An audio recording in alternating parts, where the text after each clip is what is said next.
Hei sobat, ini adalah tampilan standar dari head unit Glory 560. Supaya agak lebih modern, kita akan coba ubah menjadi yang lebih asik dan lebih informatif. Seperti ini. Kita bisa lihat juga aplikasi-aplikasi yang bisa kita install dalam head unit Glory 560, seperti ada Waze, ada Google Maps, ada Spotify, dan lain-lain. Ingat, perangkat ini nggak terlalu canggih sebenarnya karena hanya 800 MHz dual core, kemudian cuma 1 GB RAM dan ada storage sekitar 16 GB. Tapi ini cukup untuk aplikasi-aplikasi yang kita bisa gunakan untuk mempermudah perjalanan kita dan juga untuk entertainment yang sederhana. Lanjut. Langkah awal, siapkan satu handphone Android dan jadikan sebagai WiFi hotspot. Dan kita akan hubungkan head unit ini ke hotspot tersebut. Nyalakan dulu WiFi-nya. Kalau belum nyala, kemudian ini adalah WiFi hotspot saya, nganto.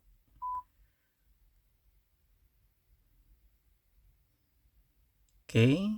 Nah, begitu sudah connect, kita akan paksa dia menjadi debug mode ya. Tuh 2 3 4 5 6 7 8. Jadi klik di bagian situ, masukkan kombinasi ini.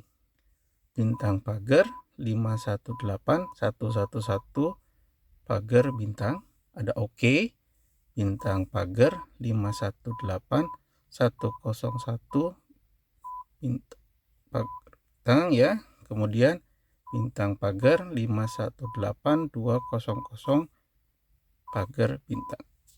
Nah, ini adalah default dari settings yang sebenarnya tidak kita bisa akses lewat menu default yang ada dalam head unit. Yang perlu kita tahu adalah berapa IP yang kita didapatkan setelah connect ke hotspot. Nah, ini tolong dicatat ya, 192.168.17.252 misalkan. Ini kalau connect ke saya 17.252. Nah, kemudian juga aktifkan developer optionnya. Dan ini USB debugging kita, kalau sudah dicentang kita uncentang dulu. Kemudian centang lagi. Oke. Kemudian revoke ini kita oke.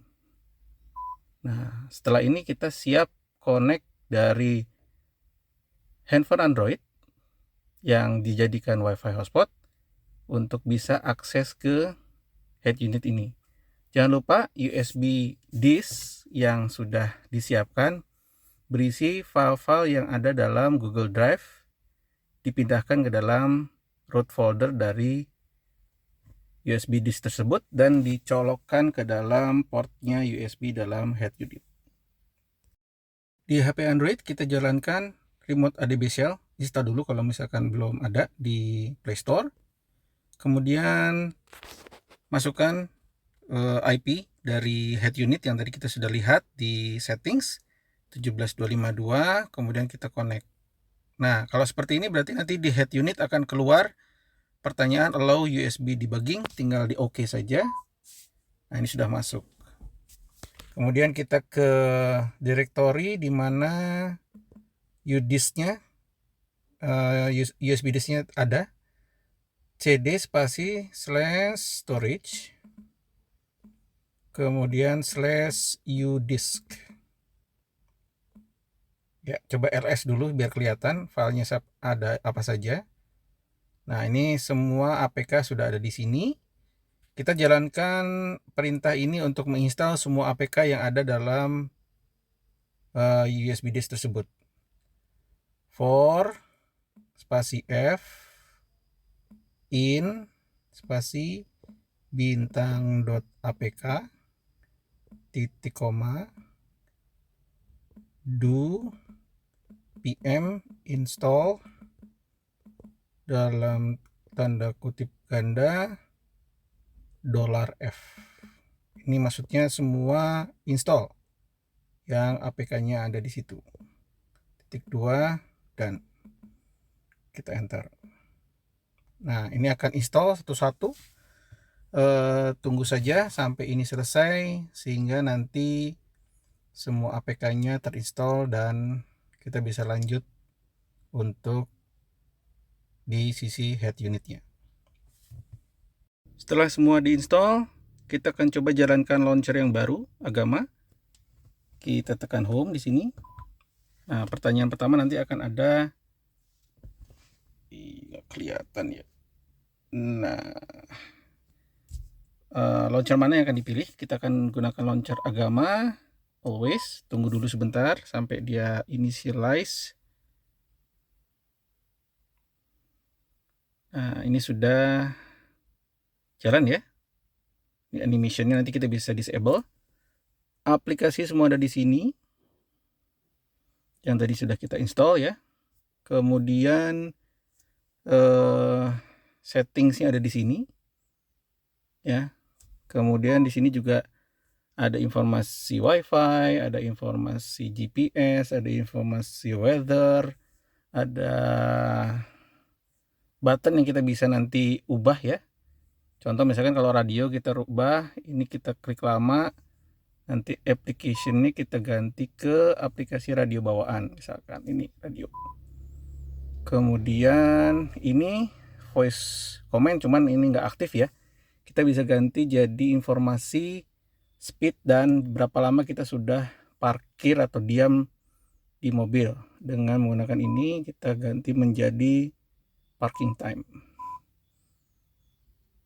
Oke, satu lagi mungkin yang harus dirubah ini adalah permission. Ini diaktifkan saja notification-nya supaya nanti kalau ada informasi media yang kita mainkan itu bisa muncul di home-nya. Oke, kita coba tekan home lagi. Nah, ini sudah berubah sedikit ya. Oke, selamat mencoba. Untuk kembali ke tampilan standar, kita bisa kembali ke settings ya. Kita coba lewat sini, hidden settings, atau lewat debug ya tadi. Kemudian settings. Ya, kemudian kita ke home dulu. Pertama ini nanti kita hapus Agama launchernya. Terus kita pilih launcher yang default. Kemudian application-nya kita hapus. Nah, ini ada yang downloaded ya, jadi kita hapus saja semua. Atau di all bisa juga, biar bisa kelihatan semua. Ini bisa kita uninstall. Kemudian aplikasi-aplikasi lain yang memang tidak standar ya, kayak AIM, kemudian file manager, maps, menu button, kemudian ada Spotify, Waze, dan lain-lain. Jadi kita bisa uninstall di sini. Nanti begitu sudah selesai di uninstall semua, termasuk nanti Agamanya ya, si launchernya. Begitu kita tekan home di sini, maka nanti akan balik ke menu standar.